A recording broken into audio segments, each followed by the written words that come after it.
Assalamualaikum warahmatullahi wabarakatuh. Bagaimana kabarnya semuanya? Saya harap dalam keadaan sehat semua ya. Untuk minggu lalu kita sudah membahas tentang limit. Dan hari ini kita akan melanjutkan berbagai macam limit. Misal limit trigonometri, kemudian ada limit untuk X mendekati tak hingga, serta kekontinuan. Nah, jadi kemarin kita sudah sedikit membahas kekontinuan, bahwa sudah dikatakan bahwa kekontinuan itu adalah saat antara limit kiri dan limit kanan itu akan bertemu di satu titik yang sama, misalkan titik L. Nah, hari ini kita akan melanjutkan. Saya langsung ke slide 16 ya. Oke. Baik, untuk hari ini kita akan membahas tentang kekontinuan dan limit trigonometri serta untuk limit X mendekati tak hingga. Nah, minggu lalu ini sebenarnya juga sudah saya bahas sedikit. Apakah sebuah fungsi itu selalu memiliki limit? Nah, di sini kita punya fungsi sepotong-sepotong. Jadi ada fungsi 3 macam. Jadi fungsi ini terdiri dari 3 grafik, ibaratnya seperti itu. Untuk X kurang dari sama dengan 0, di sini 0. Jadi untuk X kurang dari sama dengan 0 dari ini ke kiri. Kemudian untuk X antara 0 hingga 1, saya buat di sini ya, 0 sampai 1 misal di sini. Nah, bentuknya lingkar ya. Jadi tidak penuh. Kalau ada sama dengan, maka kita dalam grafik bentuk penuh. Kemudian untuk X lebih dari sama dengan 1. Nah, ibaratnya seperti ini. 1 ke atas. Baik, jadi di sini ada 3 kurva di dalam satu fungsi. Nah, pertanyaannya, apakah fungsi ini selalu memiliki limit? Kita tes. Misal, untuk X di 0, oh keliru, saya salah melingkar ini.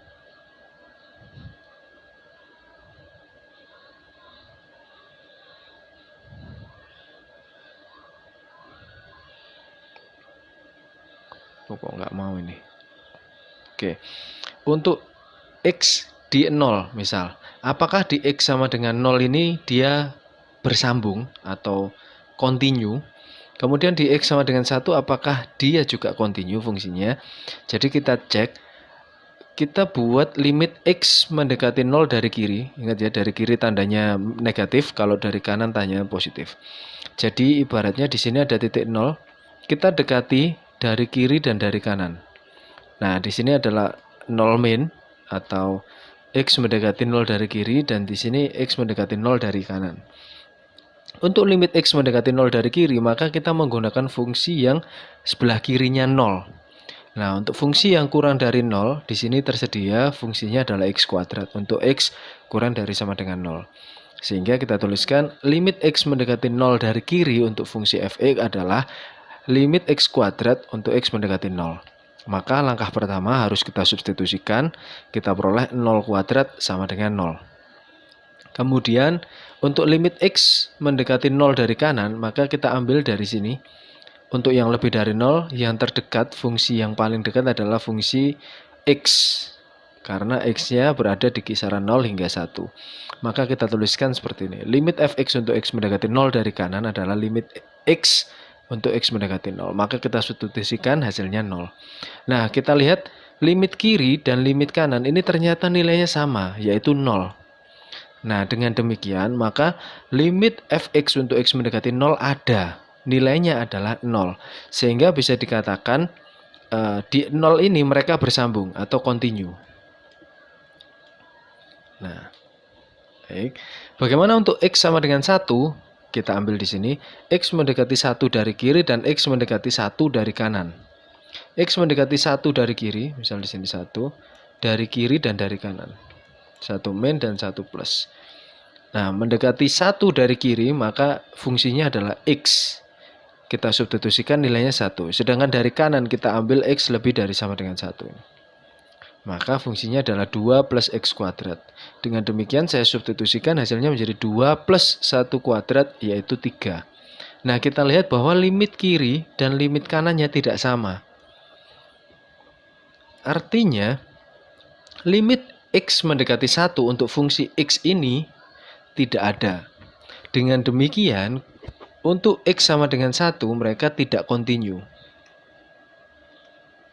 Fungsi tersebut untuk X sama dengan 1 tidak kontinu. Sehingga bisa kita ilustrasikan gambarnya seperti ini.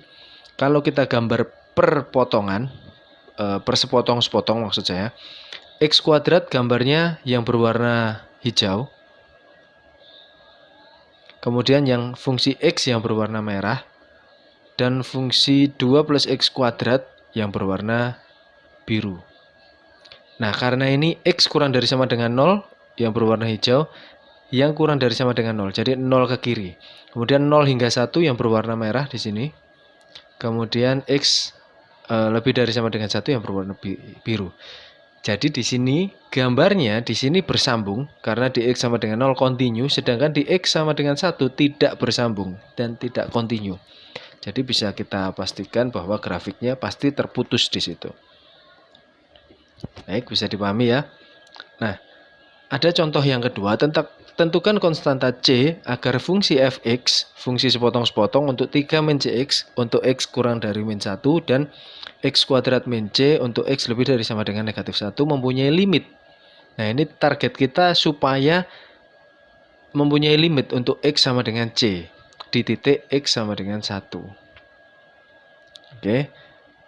Nah, limit X mendekati negatif 1 dari kiri dan limit X mendekati min 1 dari kanan berarti harus sama nilainya.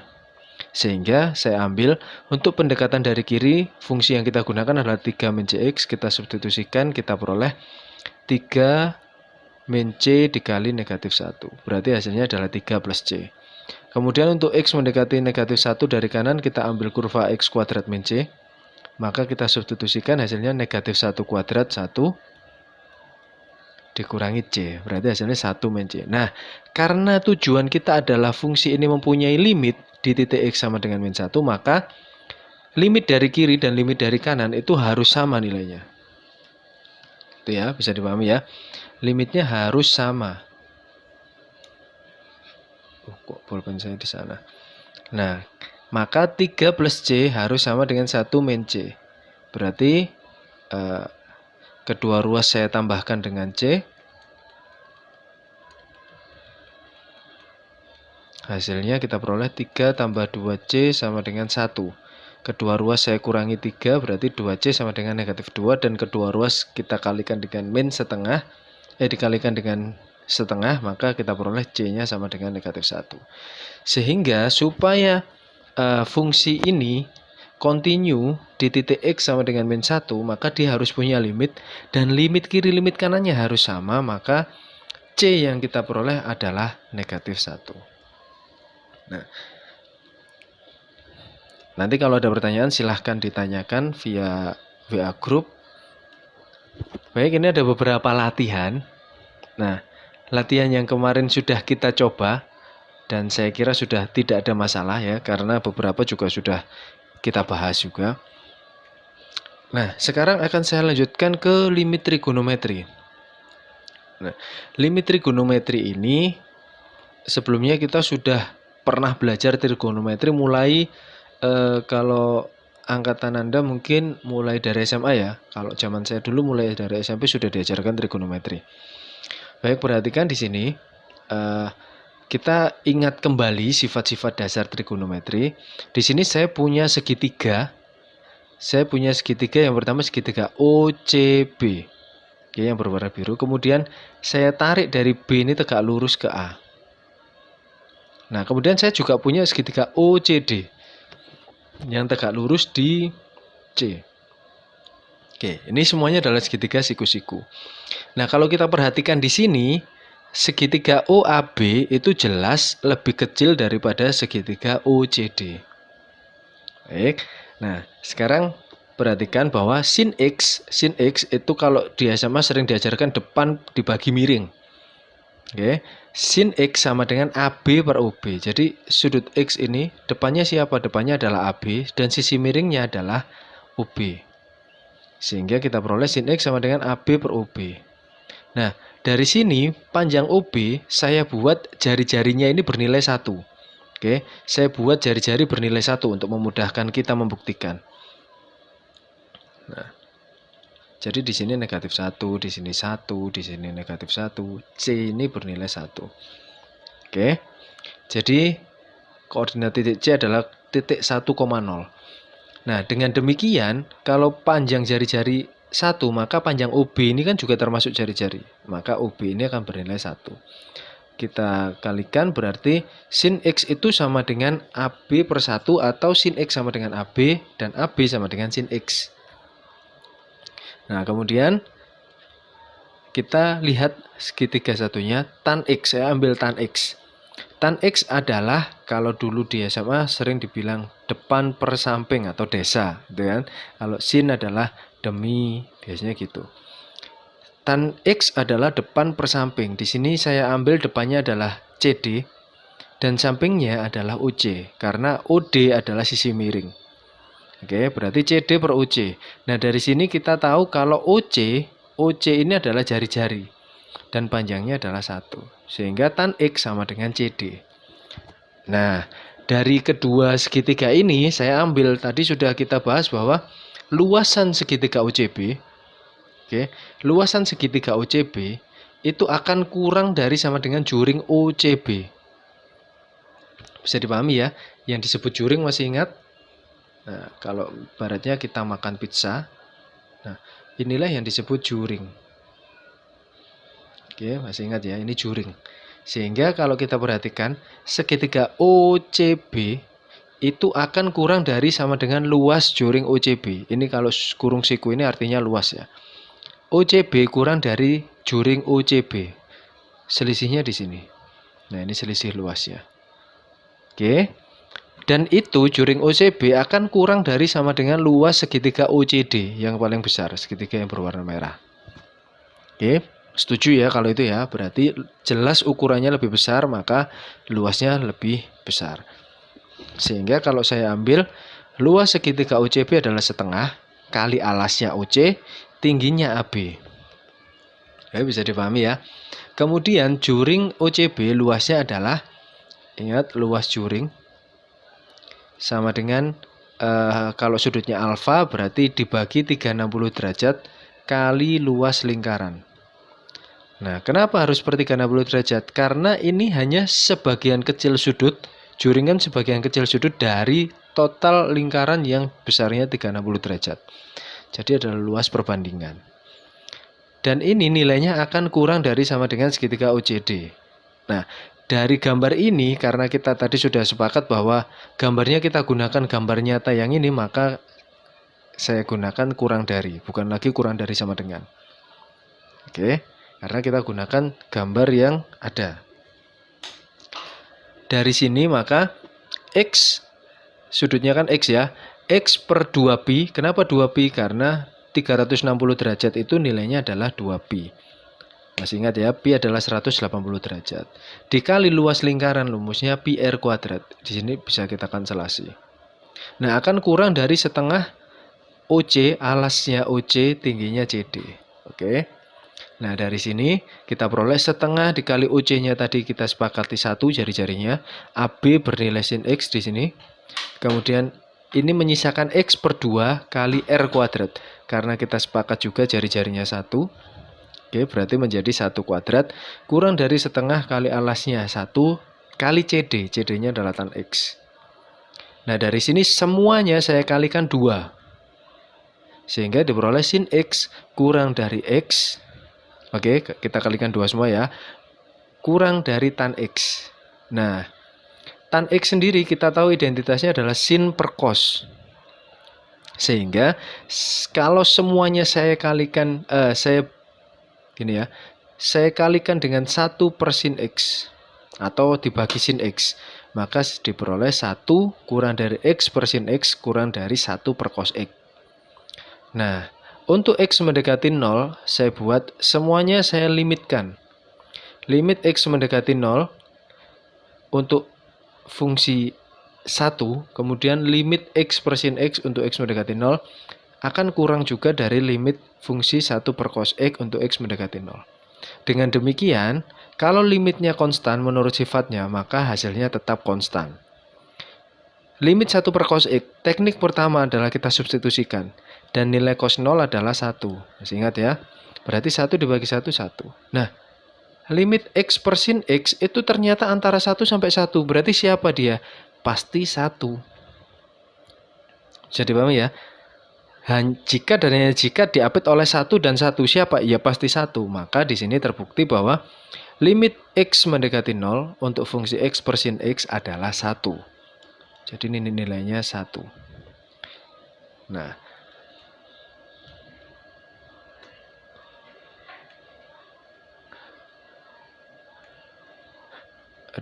dengan cara yang sama, ini tadi saya ambil limit X per sin X. Bagaimana dengan limit sin X per X? Nah, nanti bisa Anda pelajari di PowerPoint yang sudah saya share. Caranya sama. Oke, caranya sama. Bedanya di mana? Bedanya adalah di sini. Nah, tadi kita lihat bahwa di sini kita peroleh semuanya dikalikan 1 per sin X, hasilnya seperti ini. Nah, di sini setelah semua dikalikan 1 per sin X, kemudian semuanya saya kalikan dengan cos X. Oke, kalau ini tadi langsung saya ambil limit, kalau di sini semuanya saya kalikan dengan cos X. Oke, di sini, semua saya kalikan dengan cos X, sehingga diperoleh cos X kurang dari sin X per X kurang dari 1. Oke, bisa dipahami. Setelah saya kalikan cos X, kemudian semuanya saya tukar. Bisa dipahami? Atau mudahnya saya kalikan cos X per cos X, tapi kemudian saya inverskan. Saya buat menjadi sebuah fungsi terbalik. Bukan inversi yang fungsi ya, tapi saya balik. Jadi 1 per cos X saya rubah jadi cos X. X per sin X saya rubah jadi sin X per X, kemudian 1 saya letakkan di depan. Dan tandanya pasti berubah. Oke, ibaratnya seperti ini. 1 kurang dari 2 kurang dari 3. Nah, saat ini saya buat menjadi pecahan. 1 per 1, 1 per 2, dan 1 per 3, maka tandanya akan berubah. Oke, sehingga diperoleh cos X kurang dari sin X per X kurang dari 1. Dan sama dengan tadi, semuanya saya beri limit untuk X mendekati 0. Di sini juga saya beri limit X mendekati 0. Di sini beri limit X mendekati 0. Sehingga diperoleh yang konstan tetap konstan. Ini kita substitusikan nilainya 1. Sehingga limit X mendekati 0 untuk fungsi sin X per X nilainya juga 1. Oke. Kemudian untuk tan X, limit X mendekati 0 tan X per X. Ini sama dengan tadi, mirip. Kita kenal kalau limit tan X per X itu sama dengan limit tan punya identitas yaitu sin X per cos X. Oke, saya rubah menjadi sin X per cos X dikali 1 per X. Karena ini kan X per 1 ya. Pembagian kalau kita rubah jadi perkalian akan dibalik. Nah, dari sini kita sudah tahu tadi bahwa limit sin X per X ini saya tukar. Sin X saya pasangkan dengan X, yang 1 saya pasangkan dengan cos X. Oke, perkalian. Menurut sifat limit, berarti kalau ada limit fx dikali gx, maka bisa kita pecah menjadi limit fx dikali limit gx.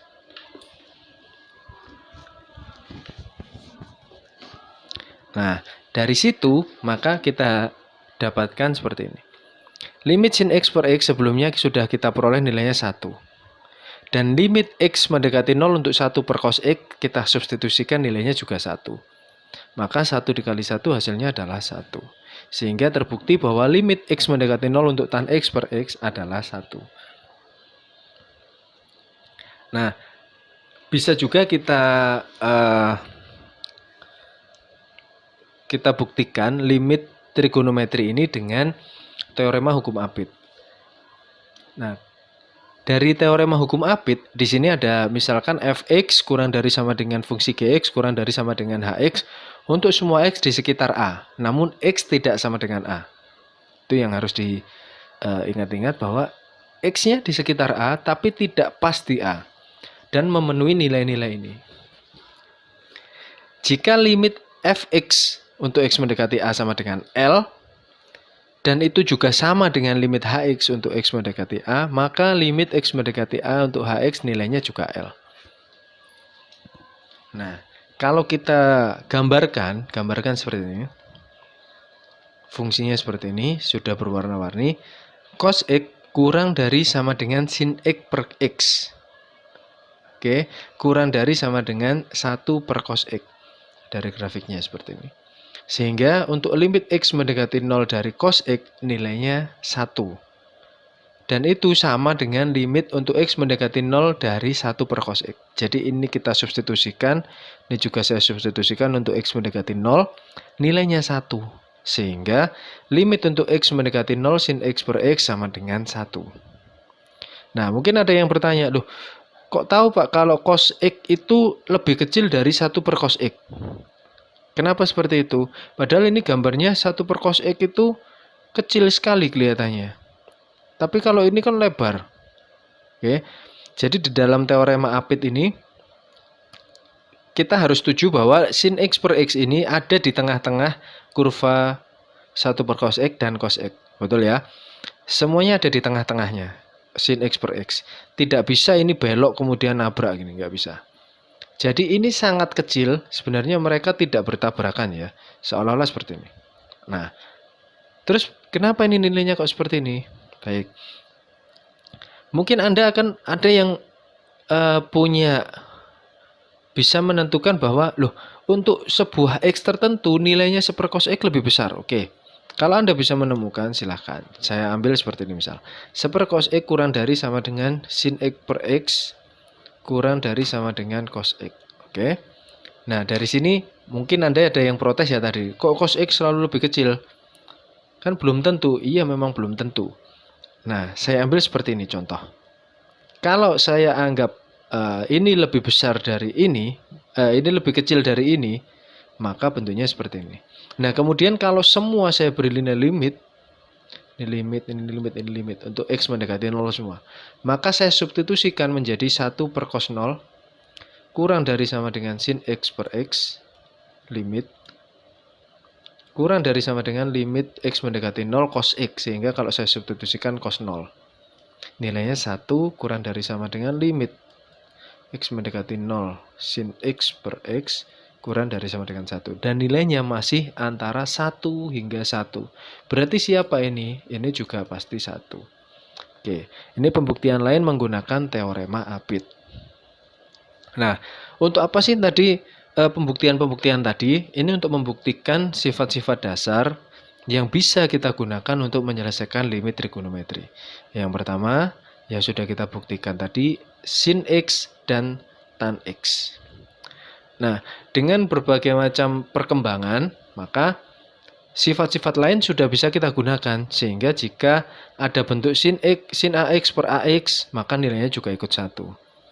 AX per sin AX dengan adaptasi ini tadi nilainya juga 1. Kalau sin limit X mendekati 0 dari fungsi sin X nilainya 0. Kenapa? Karena ini adalah bentuk substitusi langsung. Karena nilai sin 0 adalah 0. Dan begitu juga yang lain. Bagaimana dengan cos? Kenapa dari tadi tidak ada yang cos? Oke, ini saya batasi. Hati-hati dengan bentuk cos. Oke. Untuk limit x mendekati 0 dari fungsi x per cos x, kalau ini kita substitusikan, maka kita peroleh 0 per 1. Hasilnya 0, aman. Untuk limit nilai 0 adalah aman. Pun demikian dengan yang bentuk kedua. Nilainya akan berubah 0 per 1, sehingga hasilnya 0. Nah, kemudian bagaimana dengan limit cos x untuk x mendekati 0? Kita substitusikan langsung, kita peroleh cos 0 derajat adalah 1, aman. Nah, bagaimana dengan cos x per x? Ini kita tidak aman. Kenapa? Karena kalau kita substitusikan langsung, maka akan kita peroleh 1 per 0. Nah, 1 per 0 nilainya tidak terdefinisi, dan ini tidak aman untuk limit x mendekati 0. Nah, jadi untuk bentuk yang seperti ini kita harus menggunakan identitas trigonometri. Ingat bahwa cos AX adalah 1 min 2 sin kuadrat AX per 2. Nah, ini masih ingat ya, zaman SMA ya. Nanti kalau ada yang lupa silahkan ditanyakan. Kalau misal saya dulu identitas banyak yang hilang Pak. Nah, berarti buku SMA-nya harus dibuka lagi.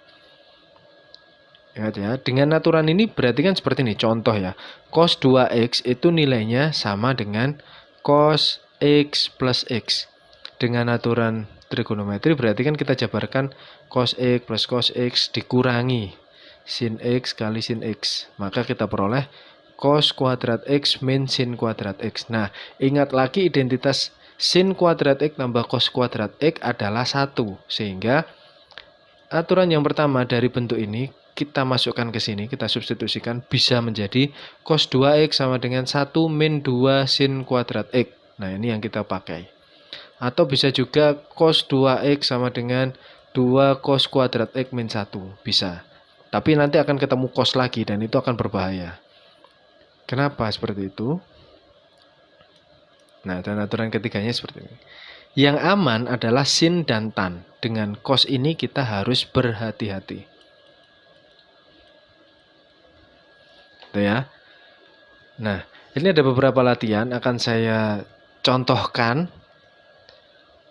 Saya contohkan yang mudah saja ya. Biasanya kan contoh itu yang mudah. Saya ambil seperti ini. Cos kuadrat X per 1 plus sin X. Langkahnya bagaimana? Langkah pertama tetap harus kita substitusikan. Oke, kita substitusikan. Berarti nilainya cos 0 kuadrat dibagi 1 plus sin 0. Berarti nilainya berapa? Cos 0 kan 1. 1 kuadrat per 1 tambah sin 0, 0. Berarti hasilnya 1 dibagi 1. Adalah 1. Loh, cuma seperti itu? Ya. Jadi langkah pertama untuk penyelesaian limit apapun adalah menggunakan substitusi. Jika kita temukan hasil yang tidak terdefinisi, maka kita bisa menggunakan aturan-aturan yang lain. Kemudian saya contohkan bagaimana dengan soal nomor 9 misal. Soal nomor 9 atau soal nomor 8 dan lain sebagainya. Silahkan nanti Anda mencoba berlatih. Bagaimana dengan soal nomor 9? Cukup nggak ini ya? Limit untuk X mendekati 4. Langkah pertama adalah kita substitusikan. Coba kita substitusikan ke bagian bawah. 4 kuadrat 16. 8 kali 4 32 ditambah 16. Hasilnya tidak 0 kan? Berarti kan sudah aman ini. Oke, berarti jangan pernah terkecoh dengan bentuk-bentuk yang bentuknya aneh-aneh. Ini pasti susah.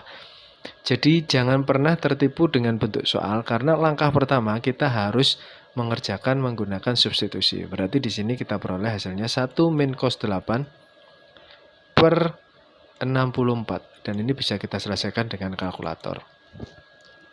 Oke. Kemudian saya ambil contoh lagi bagaimana dengan mana ya? Misal saya ambil nomor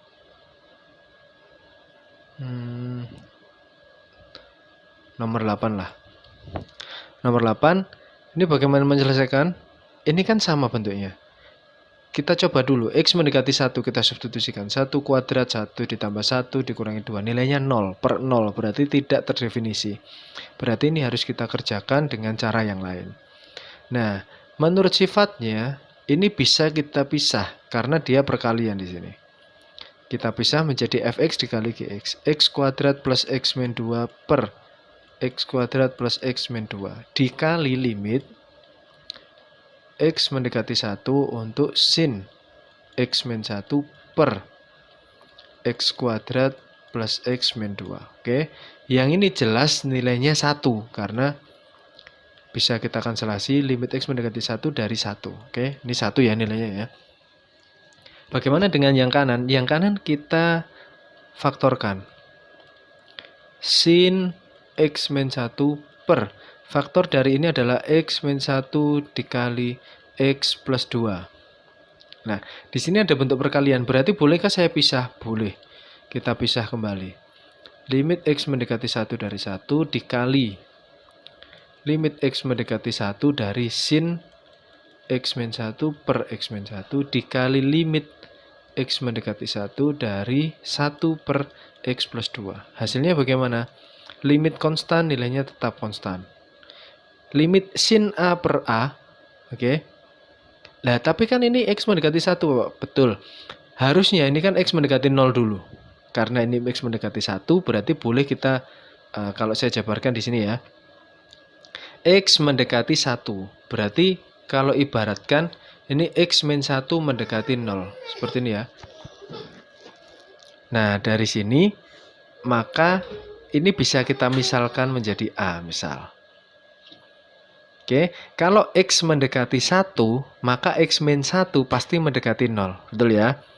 Nah, jadi ini ibaratkan A mendekati 0. Sehingga bentuk itu menjadi limit A mendekati 0 dari sin A per A. Maka nilainya juga 1. Dikali, ini tadi perkalian ya. Dikali substitusinya adalah 1 per 2. Sehingga kita peroleh 1 per 3. Nah, ini jawaban nomor 8. Maaf tulisan saya agak belepotan ya, karena ini bolpennya goyang terus. Baik, itu adalah contoh dan penjelasan singkat untuk limit trigonometri. Kemudian yang terakhir ada limit untuk X mendekati tak hingga. Nah, ini sebenarnya kalau saya di prodi matematika saya harus menjelaskan hingga pembuktian menggunakan epsilon dan delta. Tapi karena Anda nanti adalah berbentuk praktis ya. Untuk prodi biologi penggunaan limit ini adalah penggunaan limit praktis. Jadi pembuktiannya sementara saya pending dulu. Jika ada yang ingin menanyakan nanti akan saya jelaskan seperti prodi matematika. Tapi memang tujuan pembelajaran untuk di prodi biologi adalah penggunaan praktis. Jadi untuk limit X mendekati tak hingga berbentuk fungsi X per fungsi Gx, maka penyelesaiannya ada 3 macam. Yang paling dasar adalah kita bagi semuanya dengan koefisien pangkat tertinggi. Contohnya seperti ini. Limit X mendekati tak hingga dari X pangkat 3 plus 2X kuadrat min 6X plus 4. Dibagi dengan X pangkat 3 min 7. Nah, di sini siapa pangkat tertinggi? Pangkat tertinggi adalah X pangkat 3 untuk atas dan bawah, untuk pembilang dan penyebut. Maka semuanya harus kita bagi dengan X pangkat 3. Plus 2X kuadrat per X pangkat 3, kemudian min 6X per X pangkat 3 plus 4 per X pangkat 3. Nah, penyebutnya juga kita bagi dengan X pangkat 3 semua. Nah, dari sini kita peroleh limit X mendekati tak hingga 1 plus 2 per X min 6 per X kuadrat plus 4 per X pangkat 3 per 1 min 7 per X pangkat 3. Kemudian kita substitusikan X mendekati tak hingga sehingga kita peroleh 1 per 2 per tak hingga, 6 per tak hingga, 4 per tak hingga. Dibagi dengan 1 min 7 per tak hingga. Nah, kita tahu bahwa 2 dibagi tak hingga, 6 dibagi tak hingga, nilainya adalah 0. Sehingga 1 tambah 0 min 0 tambah 0 per 1 min 0. Maka diperoleh nilainya adalah 1. Nah, itu paling dasar. Kemudian, bagaimana jika derajat fx itu lebih besar dari derajat gx? Maksudnya pangkat tertingginya lebih besar. Berarti untuk fx lebih dari 0, maka bentuknya akan menjadi tak hingga. Tapi kalau fx-nya kurang dari 0, maka hasilnya min tak hingga. Oke, bisa dipahami ya. Kalau pembilangnya punya pangkat yang lebih besar dari penyebut, langsung saja hasilnya tak hingga. Contoh.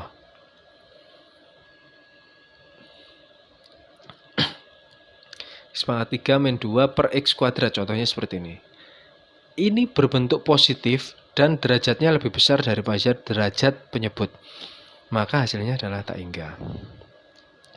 Tapi saat X mendekati tak hingga, misal min X pangkat 3 min 2 per X pangkat 2, maka hasilnya menjadi min tak hingga.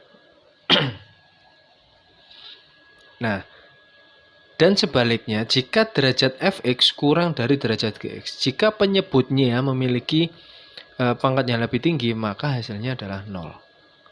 Contohnya, limit x mendekati tak hingga dari 2x per x pangkat 5 misal. Berarti pasti jawabannya 0. Nah, demikian yang bisa saya jelaskan tentang kekontinuan dan limit secara singkat. Apabila nanti ada yang ingin didiskusikan, silahkan bisa ditanyakan via WA Group. Gitu ya. Silahkan dipahami terlebih dahulu. Jika memang sudah bisa memahami, maka bisa dikerjakan beberapa latihan tadi. Tidak perlu dikumpulkan, tapi kalau memang ada yang kok merasa ini saya betul atau tidak, kemudian ini harusnya jawabannya berapa, atau Anda ada yang kesulitan untuk merubah bentuk, silahkan ditanyakan, gitu ya. Bukan tugas, tapi sarana untuk Anda berlatih menjadi lebih baik. Baik, terima kasih. Semoga bermanfaat pembelajaran kita hari ini. Kurang lebihnya saya mohon maaf. Terima kasih. Saya akhiri. Wassalamualaikum warahmatullahi wabarakatuh.